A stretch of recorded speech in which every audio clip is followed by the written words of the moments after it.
In this video, we're going to go over the Lithium hedge trimmer used for cutting and shaping shrubbery.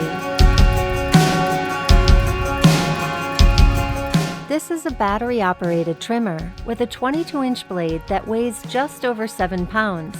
It can cut branches up to 3/4 inches cleanly. While the battery is charging, the charger light will blink and then go solid when fully charged. If the battery is either hot or cold, a yellow light will come on until the battery has reached a suitable temperature, and then charging will start automatically.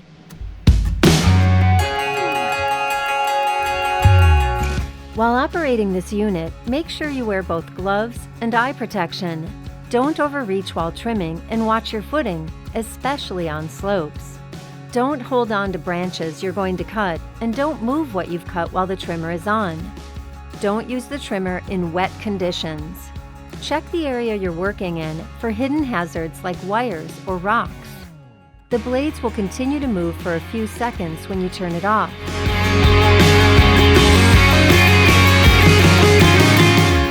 There's a lock switch you have to push forward before you can pull the trigger. Once started, you can let go of the locking switch and the trimmer will run until you release the trigger.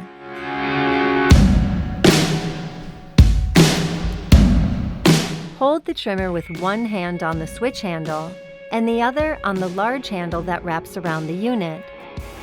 Use a sweeping motion with the blade tilted downward slightly in the cutting direction.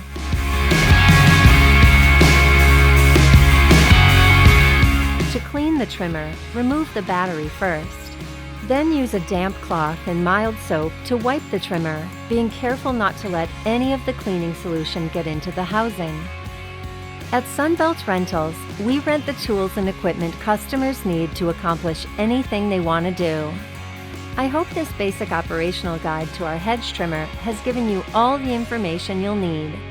For further information, please contact us at 1-844-SBR-TOOL. Thanks for watching.